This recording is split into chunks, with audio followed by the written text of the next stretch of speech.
महाराज जी, कभी कभी रास्ते में कुछ बच्चे एवं हष्ट-पुष्ट लोग जो काम कर सकते हैं वो दान दक्षिणा की मांग करते हैं। मैं कभी कभी बड़े संकोच में पड़ जाता हूँ कि सहायता करूं या ना। नहीं, मुझे ऐसा लगता है कि अर्थ की डायरेक्ट सहायता बहुत विचार से करनी चाहिए।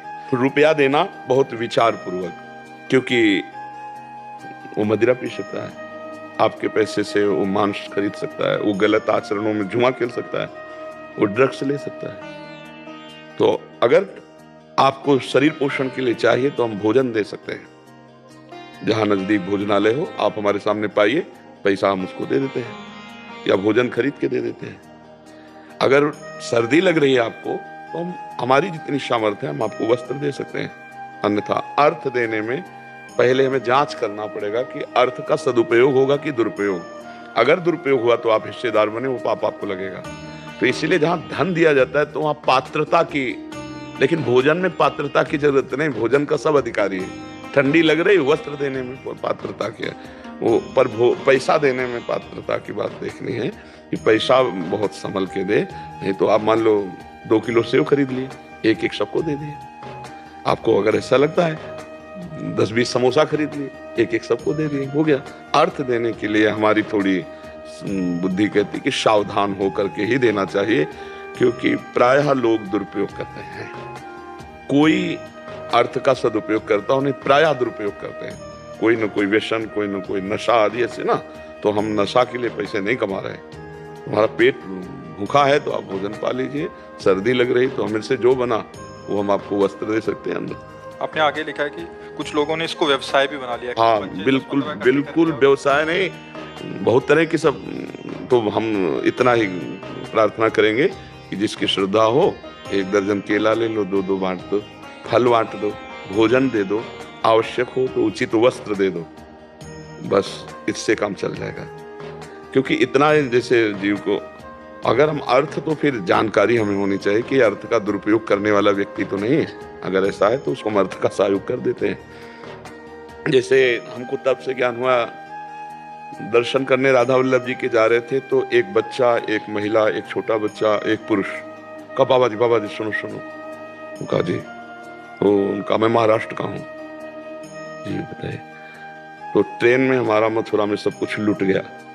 मैं वृंदावन पैदल आया हूँ, तो यहाँ दर्शन भी कर लिए और वापस जाने के लिए पैसे नहीं दे सकते।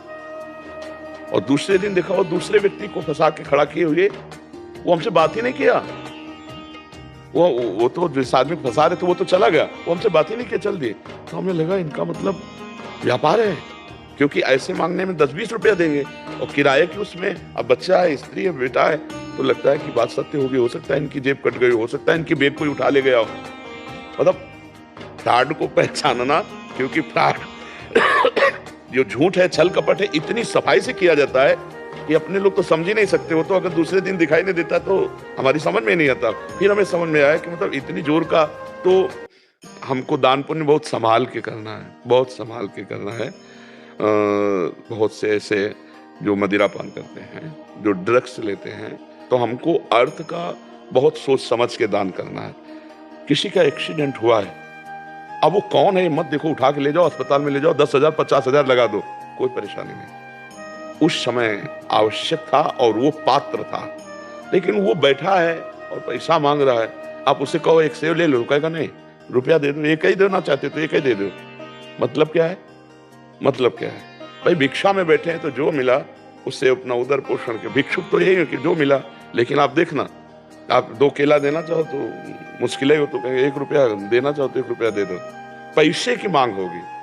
पैसा अगर दुरुपयोग ना हो तो बढ़िया है भाई, कि जैसे कोई वृंदावन वास कर रहा है, वो किराए से रह रहा है, भिक्षा मांग कर किराया दे रहा है, भजन कर रहा है, तो चलो भाई ऐसी बात तो देने में भी अच्छा लगेगा। 2 रुपये हमारे भी उसमें सहयोग में हो जाएंगे। पर वो शाम के शराब पी के लुढ़का रहेगा, इसके लिए तो नहीं देना। ये जानकारी रखनी चाहिए, तभी धन देना चाहिए। धन को बहुत संभाल के पात्र को देना चाहिए, सुपात्र को, कुपात्र को नहीं देना चाहिए। ठीक है महाराज जी, डर इस बात का रहता है कि कहीं किसी फ्रॉड के चक्कर में किसी सही जरूरत वाले को कोई ना दे पाए। वो भगवान बता देंगे, भगवान बता देंगे। आप भगवान के नाम जप करो, आपकी दृष्टि में आ जाएगा ये आदमी वास्तविक कह रहा है। मतलब हम समाज ज्वाइन नहीं किया, जिंदगी में समाज यही ज्वाइन कर रहे हैं, आप ये समझ लो। नहीं तो गंगा किनारे के एक वही गंगा स्नान जो मिल गया, खाया पिया, सर्दी गर्मी बरसात सब। हमें संसार का ज्ञान नहीं, संसार का ज्ञान तो आप लोगों से हुआ है हमें, क्योंकि प्रवीण बुद्धि है, आपकी बात सुनते हैं, आपकी बात समझते हैं, अच्छा ऐसा भी हो रहा है, क्योंकि संसार में कभी नहीं घुसे, संसार में कभी घुसे ही नहीं। गंगा किनारे से काशी, काशी से वृंदावन, वृंदावन से अब समाज में, तो अब हमें समाज का ज्ञान हो रहा है। तो समाज का जब तक ज्ञान ना हो ना, तब तक चाहे जितना विद्वान हो, चाहे जितना वो मतलब व्यवहार के काम में नहीं आएगा। सोना शुद्ध जो है ना, उसका गहना नहीं बनता, उसमें मिलावट होनी चाहिए। तो जैसे शुद्ध ज्ञान, अब उसमें मिलावट हुई तुम्हारी, तब तुम हमारी बात समझ पा रहे हो। शुद्ध हितधाम में कैसा प्रवचन था, हितधाम हित, उस समय प्रथा यह चल गई थी कि बाबा का कोई 1 हफ्ता 10 दिन सत्संग सुन ले तो चप्पल जूता कपड़ा सब उतार के फेंक देगा, ऐसा ऐसा था।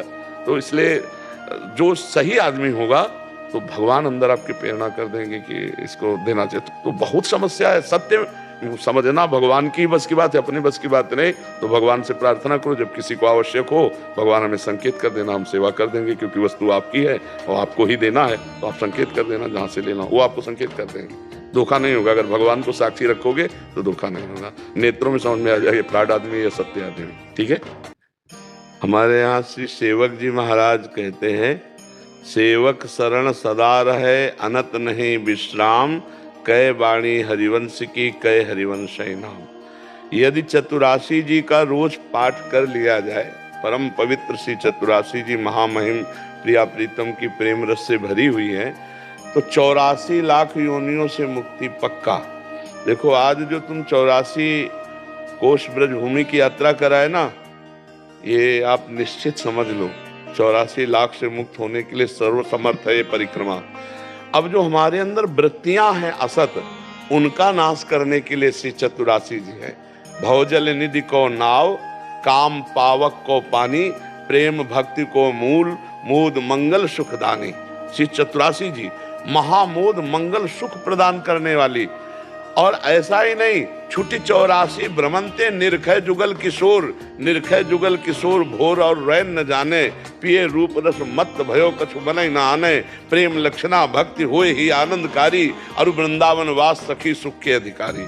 चतुरासी जी आप लोगों को परिचय में है, चतुरासी जी जानते, चतुरासी जी हमारे आचार्य का प्रधान ग्रंथ है चतुरासी जी वाणी।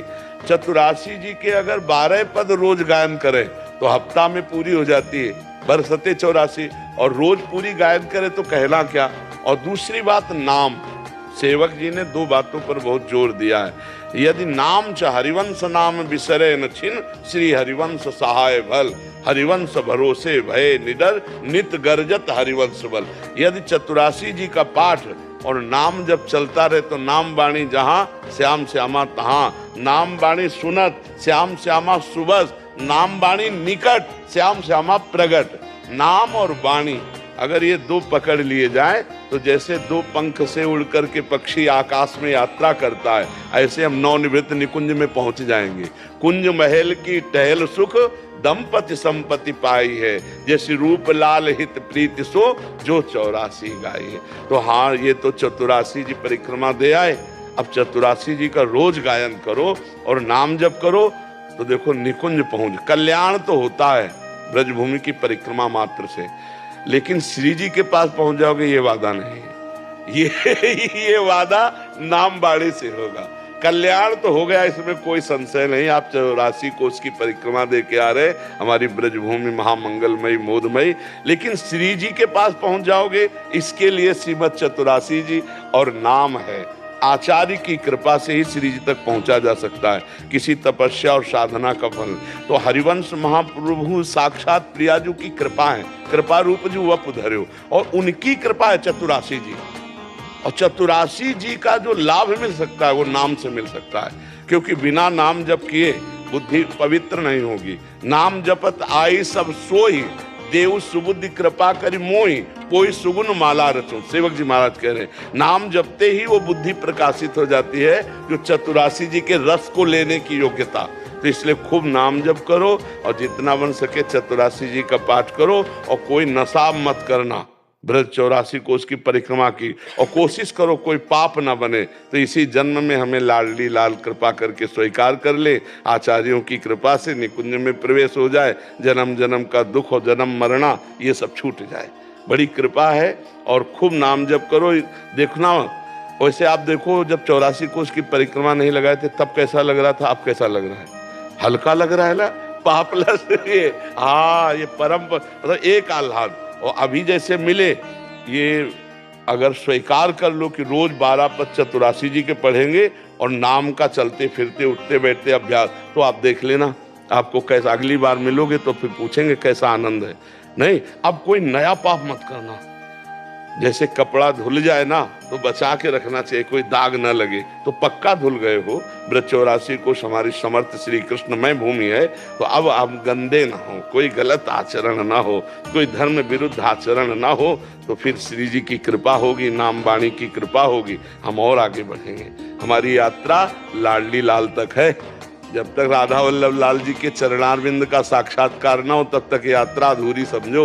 वो मैंने सुना, जैसे कि आज हम 84 कोस करके आ रहे थे तो उसमें परिक्रमा में कई मंदिरों में ये बोला जा रहा था कि 3 बार अगर तुम 84 कोस करोगे तुम तुम्हारी मानी जाएगी। तो ये क्या हमें? नहीं नहीं नहीं नहीं, गलत गलत गलत, ऐसा नहीं है, ऐसा नहीं है। हाँ, एक बार 84 कोस की परिक्रमा लग गई तो 84 लाख योनियों से मुक्त हो गए।